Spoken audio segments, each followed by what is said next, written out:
We finally have Michigan's quarterback plan for 2024. Locked on Big Ten starts right now.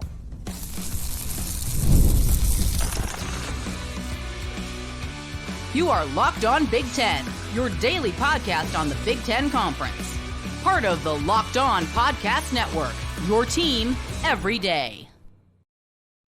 Welcome to Locked on Big Ten. I'm Craig Sheeman. Coming up on 40 years as a sports talk show host and play-by-play announcer. And I want to thank you for making us your first listen each and every day. We're free and available wherever you get your podcasts and on YouTube, part of the Locked on Podcast Network. Your team every day. And today's episode is brought to you by GameTime. Download the GameTime app, create an account, and use the code LOCKEDON for $20 off your first purchase.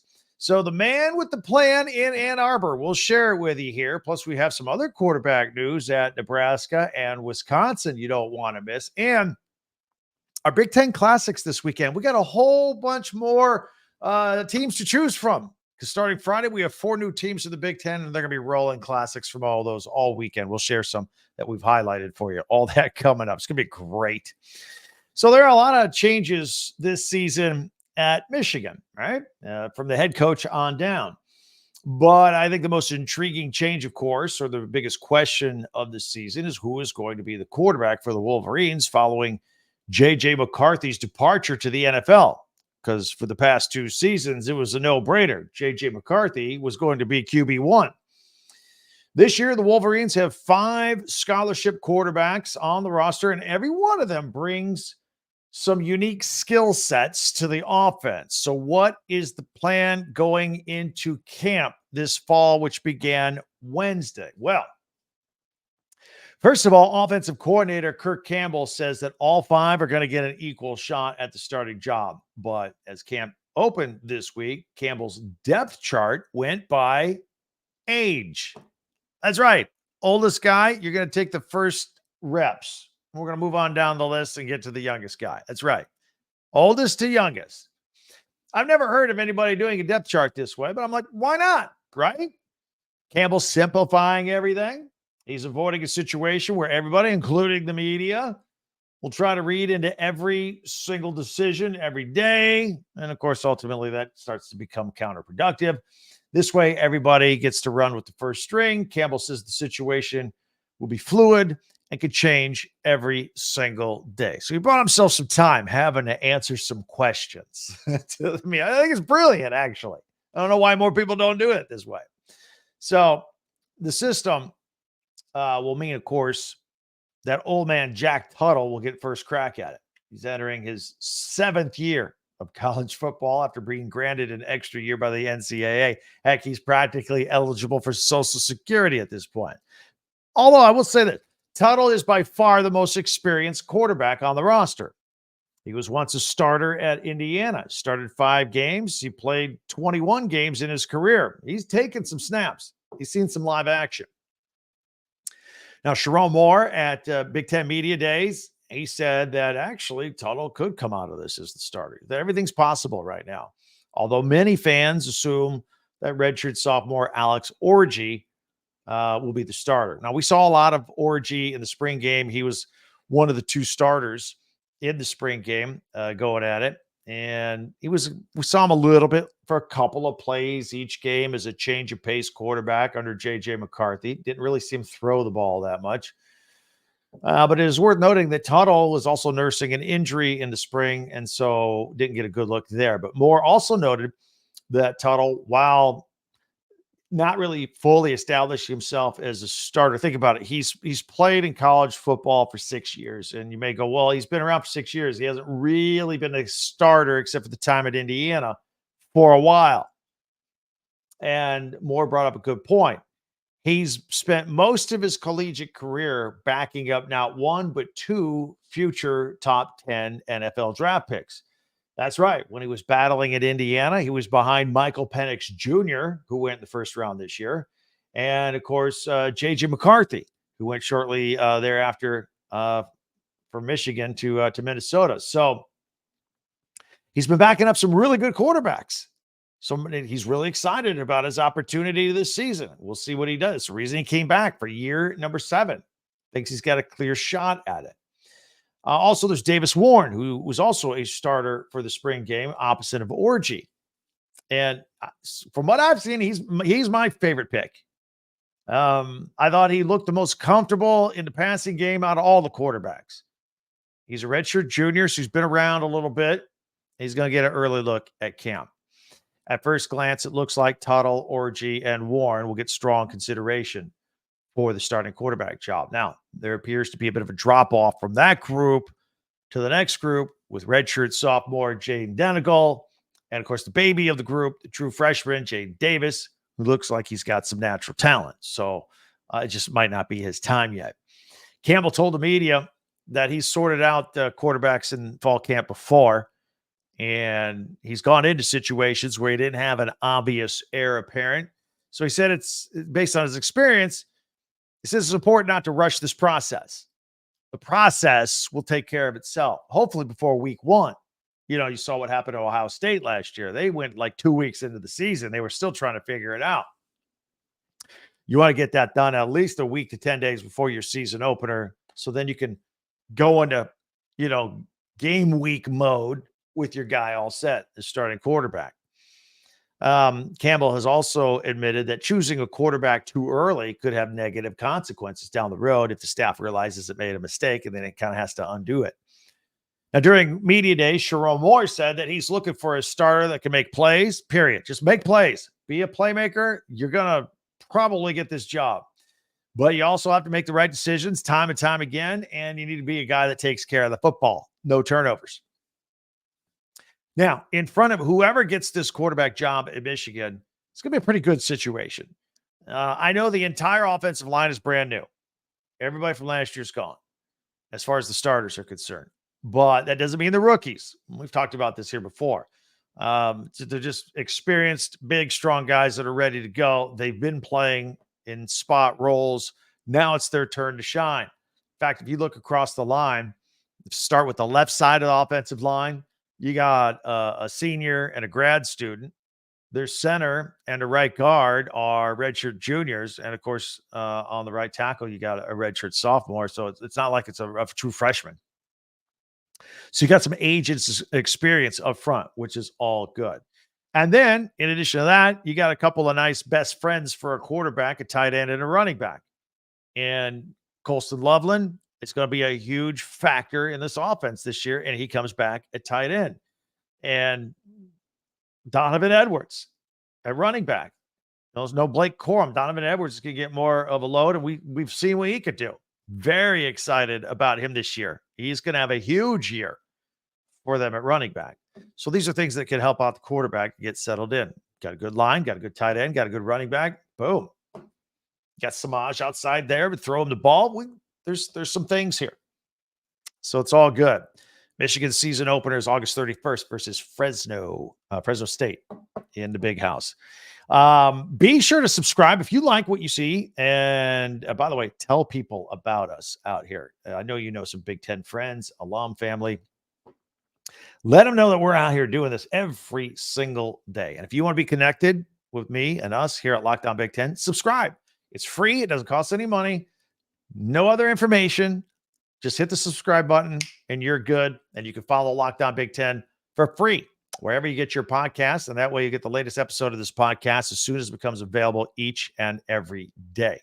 All right. In the meantime, don't forget to reach out to us. You can follow us on Twitter or X at TalkBig10 You see our website scrolling on the bottom if you're watching on video.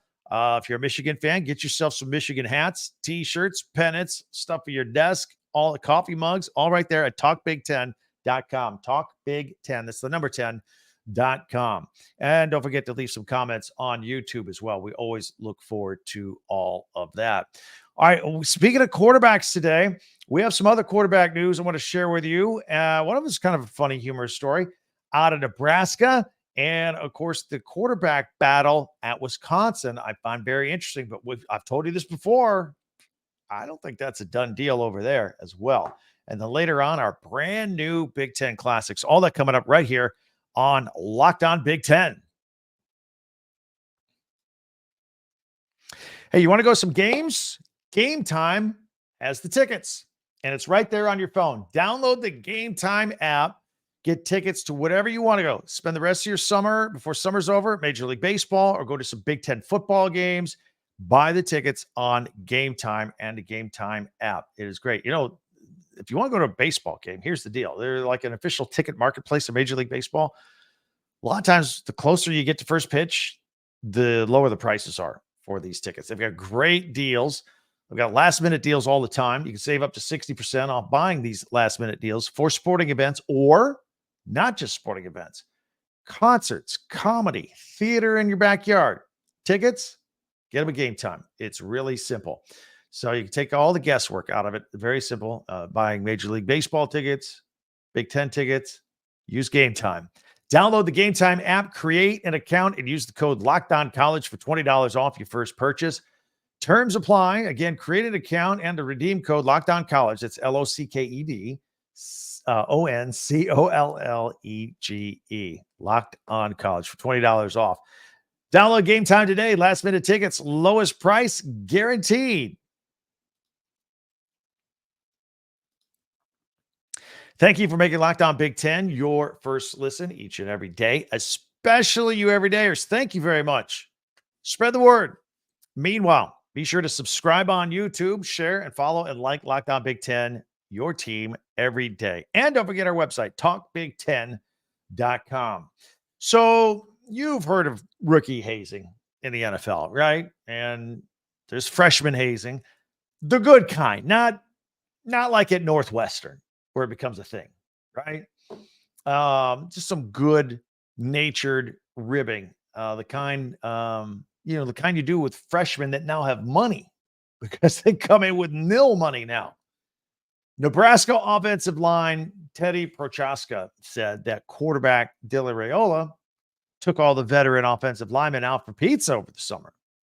And Prochaska said that when he wasn't looking, the lineman ran up the old bill, got a bunch of extra pizzas, probably got some extra pizzas to go, racked up the bill on the guy. But he was unfazed. He was cool. Wanted to take care of his offensive line before they take care of him. And he's got all that nil money. No problem. Remember when you were in college, probably had to scrape together a few dollars, a few quarters, try to get some pizza with your buddies? Not these quarterbacks with this nil money. Probably paid for the whole restaurant. But anyway, unfazed. Very cool. Now, a little more serious tone regarding Nebraska. Offensive coordinator Marcus Satterfield sounds like he's kind of had enough of criticism from fans and the Huskers offense last year, because he probably feels like last year's problems weren't the offense. They were the players turning over the ball 31 times. Yeah, that's going to make an offense look bad. So he's given an ultimatum this year. No turnovers, none, zero tolerance policy. He says if it happens, the situation will be remedied quickly. This is what he told the guys on day one. You turn the ball over, you're not going to play. You turn the ball over, you're coming off the field. And again, with all the turnovers they had last year, they cost them a bowl game. It did. And this is a good football team that got lost the close games because they're turning the ball over. So with that policy, if you turn the ball over, you're not going to play. I'm all about it. The problem with an ultimatum like this, or at least last year, because they started this last year too. Yeah, everybody's turning the ball over. Somebody's got to play. You got to put kids back in that maybe we're turning the ball over.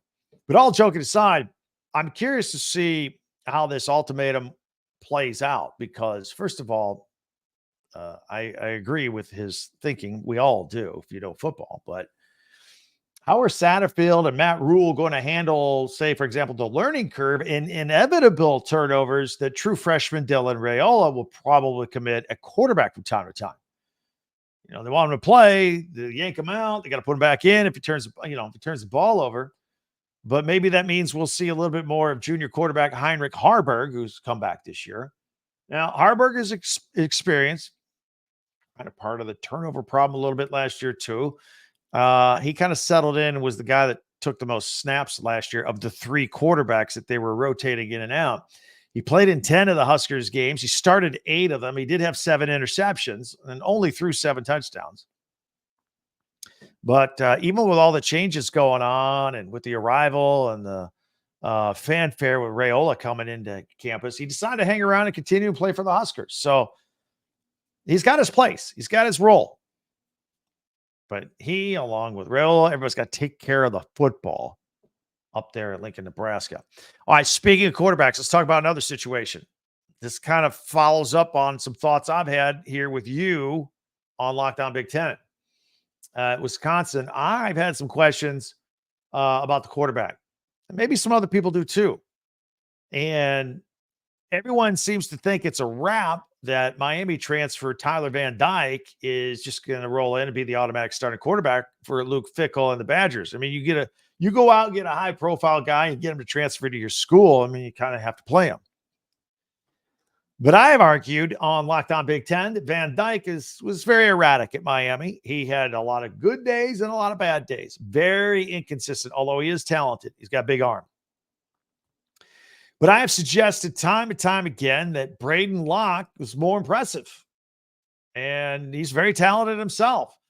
Look, Locke came into some tough situations last year, played a handful of games when Tanner Mordecai got hurt, and he looked pretty good to me. He looked pretty good. He's done some things that freshmen haven't done before, throwing for a lot of yards and leading the offense. And finally, I think when he played last year, they finally had glimpses of that air attack that they've been talking about over there at Wisconsin with Luke Fickell and Phil Longo coming in. But they really couldn't establish that air attack with Tanner Mordecai. He just wasn't that guy. And I thought Braden Locke was that guy. I'm like, why is this guy not playing more? Then he followed that up with a pretty good spring, I thought, while Van Dyke got off to a slow start because he was still trying to get comfortable and learn the offense. Meanwhile, Locke had been there for a year. He knew it. Wisconsin offensive coordinator Phil Longo says that in camp, there's going to be a stiff competition between the two quarterbacks. He admitted that Locke has a year under his belt with this system, and he says he's twice the quarterback that he was last year. But Longo also did praise Van Dyke. He's not giving up on him by any stretch. He's saying, look, man, that guy's got a strong arm. In fact, it's so strong, he can wait a second longer just to beat, let things develop a little further downfield. Not too long now because you're going to get sacked. But he's got the arm to get it down there. So keep an eye on that. I think that's going to be a good story to follow this summer, this fall over at Wisconsin. Got a quick update for you on stadiums. I know we've talked a lot lately about Northwestern getting the new stadium, the old one torn down, the new one going up. Going to take 2 years to play on campus. Although they got that Ohio State homecoming game at Wrigley Field. That'll be cool. Remember Penn State's Beaver Stadium. That's getting a major $700 million overhaul as well. And the project's underway. And they're working on a couple of things like the stadium's east side and the end zones. And this work will carry through the 2024 season. So I have to work your way around that a little bit. If you're going to a Penn State game, other improvements, they're going to be winterizing the stadium. Then that's not going to be so noticeable, but drainage problem. Usually the precipitation there in Pennsylvania doesn't come till later after Thanksgiving. But now we're talking about hosting playoff games, right? In December. At least that's the hope. So they got to fix all that kind of stuff. All the gates and the south video and the ribbon boards will all be operational for the upcoming season. So you'll get to see what $700 million looks like. That's what they're sinking into this thing. Hey, do you watch daytime sports talking head TV on FS1 or ESPN? Do you like it? I got a better solution for you. Make the switch to Locked On Sports today. It's a free 24/7 sports streaming channel program for you every day to bring you the biggest sports stories without all the screaming and talking over each other. Locked On Sports today brings you can't miss analysis, opinions, and news. Streaming 24/7 on YouTube or the free Amazon Fire TV channels app. It's part of the Locked On Podcast Network, your team every day. All right. On Thursdays, we like to look ahead to the Big Ten Network. We're not affiliated with the Big Ten Network, but we have similar interests. And we know on the weekend, they run a lot of those great Big Ten classics. It's always fun to sit down and watch that a little bit, go down memory lane, think, hey, where was I on this day? Where was I? What was I doing in my life at this time? I remember this game. I remember that score. I remember that player. That's why I like doing it. But effective tomorrow, we got 4 new teams in the Big Ten, and that means the Big Ten Network could start playing Big Ten Classics from Southern Cal and Oregon and Washington and UCLA. It'll be great. I've highlighted a few for you. So we got all that coming up. Hang with us right here on Locked On Big Ten. Passion, drive, and patience. The formula for winning championships is also what keeps your ride or die alive. eBay Motors has everything you need to maintain your vehicle and level it up to peak performance. Superchargers, roof racks, exhaust kits, LED headlights, and more. Whether you're into speed, power, style, eBay Motors has you covered. With over 122 million parts for your number one ride or die, you'll always find exactly what you're looking for. And with eBay Guaranteed Fit, your part is guaranteed to fit your ride every time or your money back, because with eBay Motors, you're burning rubber, not cash. And with all the parts you need at all the prices you want, it's easy to make your car the MVP and bring home huge wins. So keep your ride or die alive at ebaymotors.com. Eligible items only. Exclusions apply. eBay Guaranteed Fit. Only available to U.S. customers. All right, let's take a look at this. Big Ten Classics coming up this weekend. The Earth's going to move this weekend. We're adding 4 teams. It's official. 18 teams in the Big Ten. That means more Big Ten Classics to choose from. We're going to put it on screen here on the video. If you're audio only, we'll describe it in detail for you. Got quite a bit on here. It's a big couple of boards here. Put it on full screen and take a look at what's coming up. But before we get to the Big Ten Classics, I should point out that the Big Ten Network is going to have features on each of the new schools. So and they're going to run throughout the weekend, but the first airing will start it off on Friday at 1 o'clock Eastern time, Friday, August 2nd at 1 o'clock.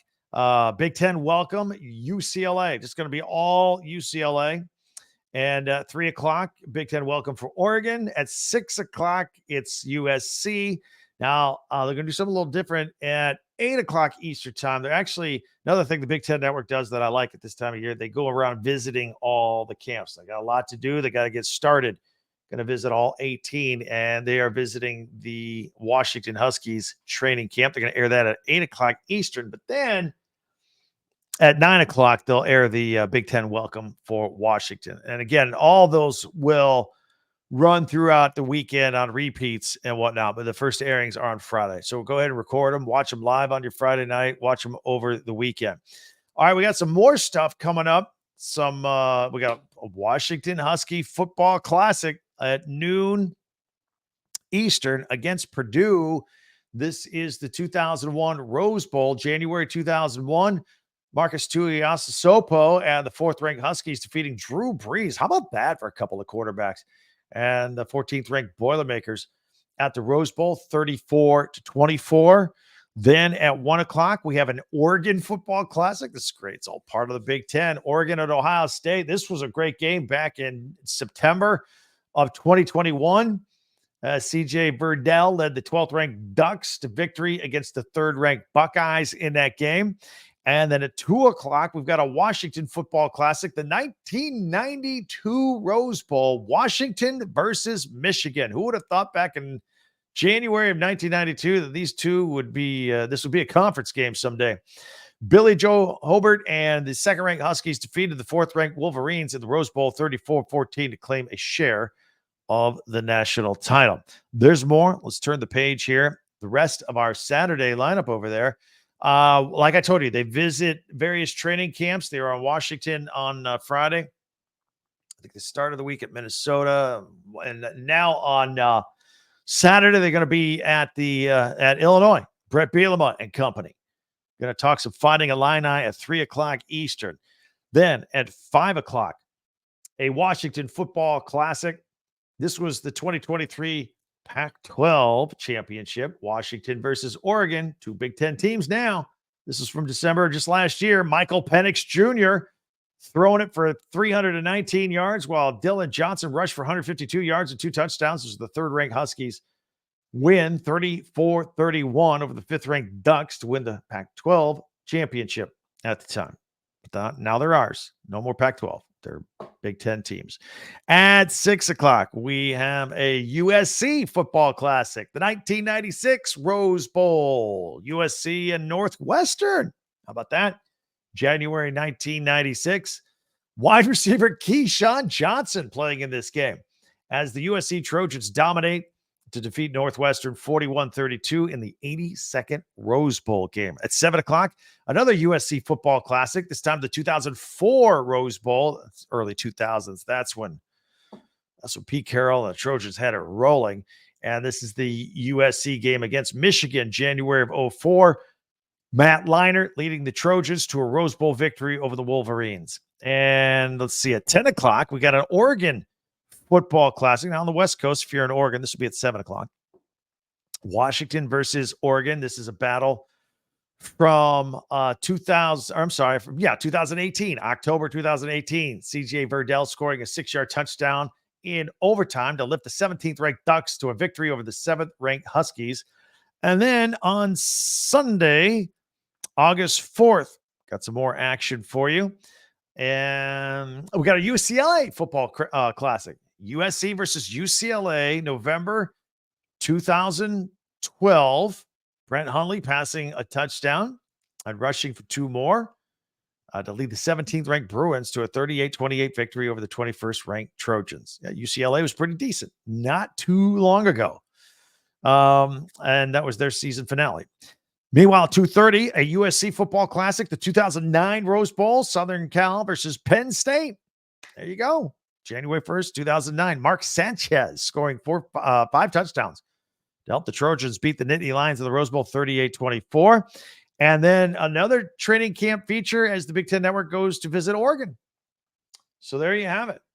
They're bouncing around a little bit. That's what's on tap here for the weekend. And then they'll do a different school as far as visiting their camps each and every day for the next couple of weeks. I always watch those. I think they're pretty good. So you can always check that out. But there you have it, our classics for the weekend. Hope you enjoy all that. Plan that out for your weekend. It's getting pretty hot outside. Stay inside the AC and watch some Big Ten classics on the Big Ten Network. In the meantime, while you're also there flipping through your phone, hit us up. You can find us on Twitter, X, @TalkBig10, number 10. Shoot a tweet or leave a comment on YouTube, or don't forget to check out our website. If you're on video, you can see it scrolling on the bottom, talkbig10, number 10.com. We put all of our podcasts there chronologically, and we group them by team. Today, obviously, we talked about Michigan a lot. This will go under Michigan, as well as the chronological list of podcasts that we have. And then you can also buy your favorite team merchandise right there at talkbig10.com. All right. Check out another episode while you're there. Find another one from your favorite team. Just watch a bunch of Locked On Big Ten podcasts. Get ready for the season. And when you're done with us, before you go, don't forget to subscribe, please. Then you can check out our friends from Locked On with this first ever national sports 24/7 streaming channel on YouTube called Locked On Sports Today. It's here for you 24/7, covering the top sports stories of the day with the local experts of Locked On, plus our national shows covering every league. So go to Locked On Sports Today on YouTube and subscribe there to the first ever national sports 24/7 streaming channel. All right, tomorrow's going to be fun. They're all fun. But tomorrow's Friday. It's the official day where we welcome Oregon, Washington, USC, UCLA. We'll talk about them. Entire podcast. Get you ready for the weekend. Then we'll do a deep dive on those schools, previewing their upcoming seasons next week as well. Don't forget, we won't forget about the other 14 teams. We got you covered. Don't worry. Anyway, it's all right here under one umbrella. Tell your friends about it right here, the premier source of news and opinion for the Big Ten. Tell your friends about us. Locked On Big Ten. Thanks for joining us. Can't wait till we meet next time. I'm Craig Sheeman. Talk to you then.